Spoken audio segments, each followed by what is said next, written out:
He needs to know the truth. The truth about what? About himself. No one knows. No one but me. Hey everybody, we finally got that movie-sized finale, so there's so much stuff to pick through. Just careful for spoilers if you haven't seen the episode yet. There is a new round of that HBO Now giveaway happening too. All you have to do to enter is be a subscriber, leave a comment on this video.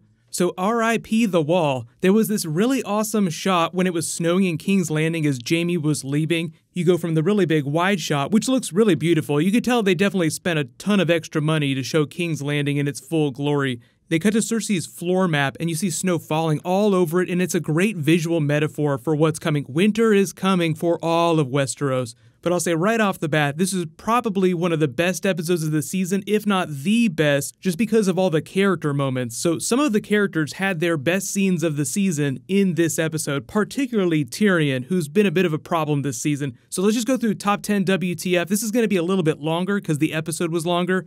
But starting with number 10, Jon's group rolls up to the Dragon Pit. You get a little bit of a history lesson, and you start getting those really awesome reunions. Podrick and Tyrion, Brienne and the Hound, that was so great. You see how much the Hound is turned around as a character when he chuckles and implies that he's not going to try and get in Brienne's way, as if he wouldn't have a chance against her. So it's a really nice way to show how all these different groups have put aside their differences in common cause for the army of the dead. But the even more beautiful thing about the Dragon Pit later is, crazy a place as it is, I've done a couple history videos about it, about how Maegor the Cruel is the one that created it when he blew up the Great Sept of the time, the way that Cersei's blown up the Great Sept, and you get that Daenerys speech about how she feels like it was the beginning of the end for their family. You try to chain up this wonderful thing and control it, and we've actually heard on the show before about how the dragons would grow smaller and smaller and smaller. The skull that Jon Snow picks up is the one that's supposed to be as big as a dog. That's one of the book quotes where they literally say the last dragons that were alive were no bigger than hounds. Because it was the finale, most of this was all in service of paying stuff off, but there was a lot of foreshadowing for next season, so I'll try to work that in as I work through this list here. But the Dragon Pit was great. I love how awful Euron is being. Even Cersei speaks up for Tyrion, although I think mostly to keep things moving along. There was so much talk of family in the episode that for a second I was like, maybe Cersei is standing up for Tyrion because he's family, but I think in her case it was just to move things along more. But number 9, speaking of family, the Hound lets the Mountain know how it's going to end for him. You've always known. So I feel like this is them telling us that they're going to do Clegane Bowl before Season 8 is done. So the Hound wants Clegane Bowl just as badly as you do. But there's all kinds of questions about how is the Mountain going to get up north? Is the Hound going to come back to King's Landing after they fight the army of the dead? Because I don't see the next time they're going to be in a room together unless they come back or Cersei comes up to the north. I was a little surprised that Cersei didn't make any jokes about Daenerys rolling up with 2 dragons instead of 3 dragons, but I think that was to make, number 8, revealing the white to everyone, hit a little bit more, so she does finally react to something, like, holy crap, like she actually believes it in that moment, whether she believed it or not before. She's always one of those masters of not betraying her emotion, so when she does get really emotional, you know shit is on. It was a bit of a comedy reveal too, as the Hound's sort of tiptoeing around the box, everything's dead silent, you're just waiting for the jump scare, so he kicks it over, it comes out, and as he hacks it to pieces, Qyburn picks up that hand. I love the look on his face. He's not scared at all, he's just completely fascinated by it, because he's fascinated in the secrets of death. That's the whole reason why he was kicked out of the Citadel. He opened the bodies of the living to learn about death, as opposed to the opposite, where you open the bodies of the dead to learn about life.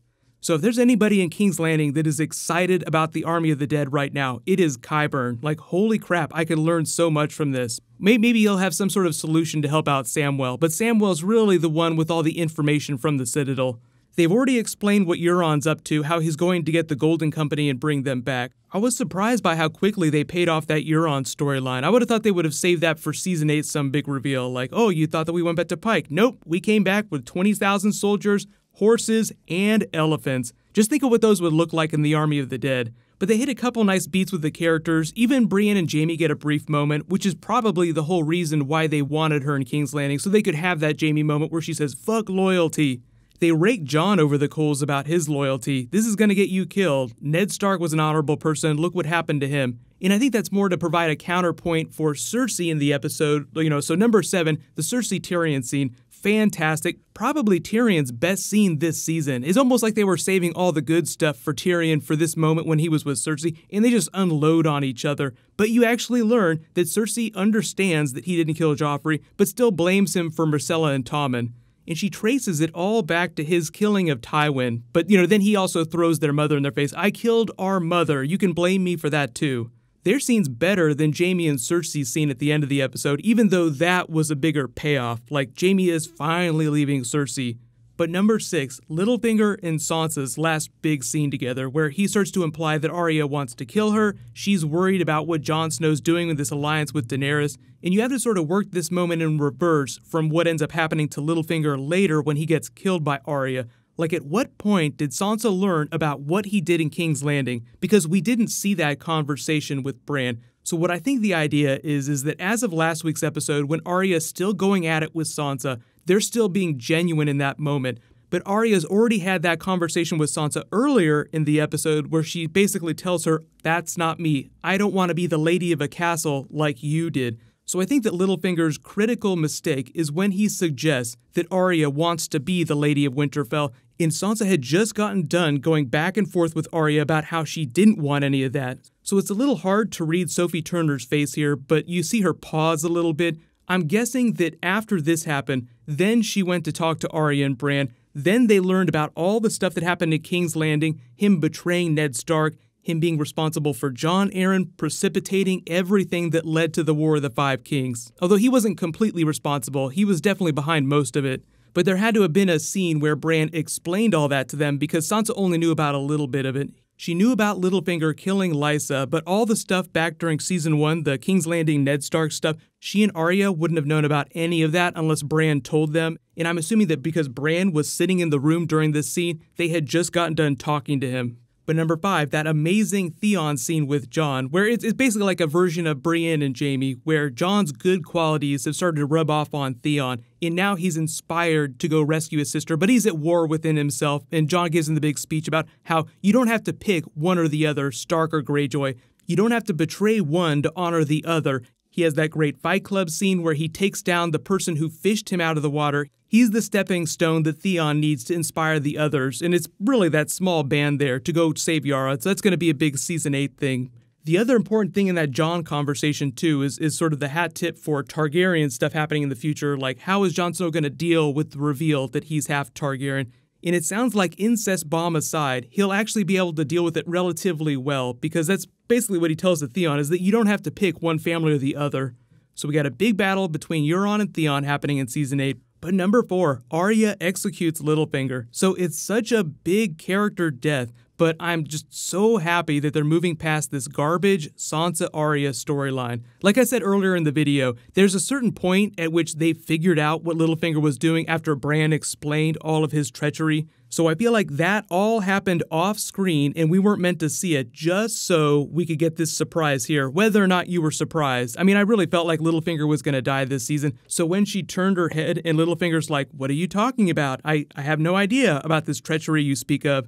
There was a moment of surprise on my face, but I was like, okay, this is how it happens. This is the moment. But honestly, they've kind of been dumping on the Littlefinger character for the last couple of seasons in favor of Sansa's storyline and her development, and there was a lot of stuff that got shoehorned into this false conflict between her and Arya that I'm just glad that the storyline is over and we don't have to deal with it again. So it was a big moment. I love how Arya executed him, but I'm not happy in the way the writers got there, even though we were headed in this direction eventually.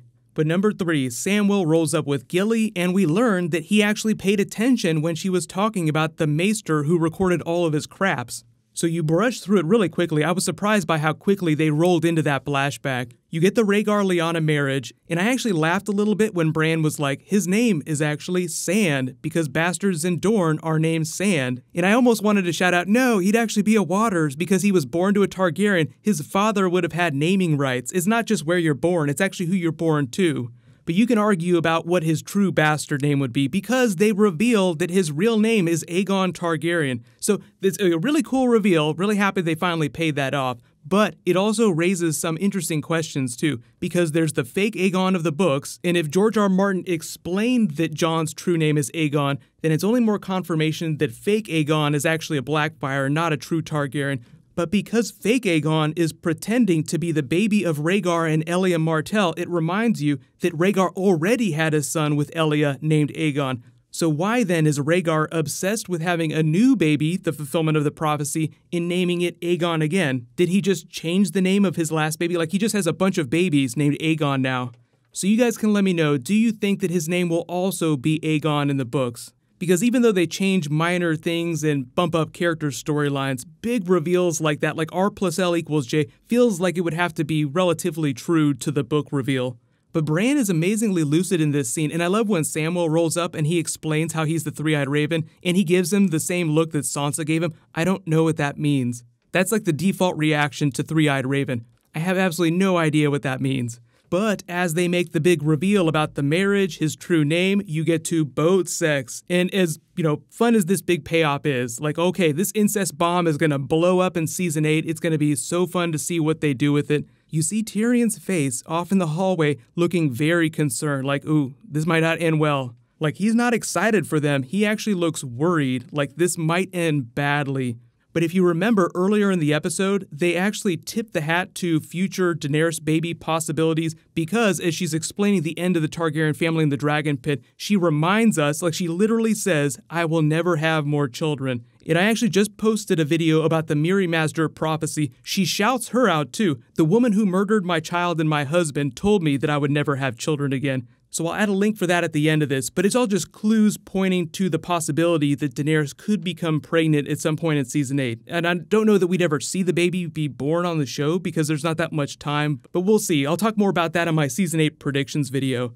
And then, of course, number 1, big Night King reveal, Army of the Dead, bringing the wall down. R.I.P. the wall. Pretty much the only big action set piece in the episode, but we knew it would have to happen eventually. The Army of the Dead was eventually going to make it south of the wall. But we got a couple explainers, so we know what's up with Viserion now. There was a Night King endgame video that I did for Season 8 stuff, like what is the actual final battle going to look like? How are they going to defeat him? How are they going to defeat Viserion? There were a lot of mechanical questions about Viserion, like how does he work? What are his powers? Is he still able to fly? So per this scene here, it looks like he has all the same abilities that he had when he was still alive, it's just that now he breathes blue fire.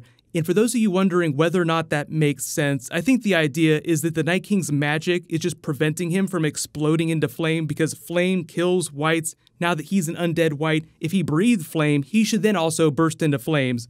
But it'll be a lot of fun to see him flying around during Season 8. So now he's super fast, and I love the shot of them just slowly, casually walking down through the wall. Like they just roll up and stop. They're not in a rush at all. But you see this giant black winter storm behind them. So when they say the long night, it literally looks like night because the sky is so thick with snow and storm that it blots out all light. So then you go back to the shot of Cersei's floor map with winter falling on the kingdom, and there's just a lot of nice visual metaphors in the episode. So I was much happier with this than almost any other episode this season. But let me know in the comments, favorite episode this season and favorite moment in this episode. But like I said, what's going to happen next is I'll do my Season 8 predictions video, then I'll do my Q&A video, and just leave all your bonus video requests. There's a bunch of mythology things that we can talk about now. There haven't been any Season 8 leaks, so we can freely talk about anything we want to now that the season is over, so it's all fair game. Congratulations to the latest giveaway winner, Andrew Chamberlain. Please private message me on the back end of my channel so I can get your contact details. You can click here to learn all about the Daenerys prophecy, Mirri Maz, and why she might have another child. And you can click here to learn all about Rhaegar Lyanna backstory. Thank you so much for watching. Everybody stay awesome. I'll see you guys tonight.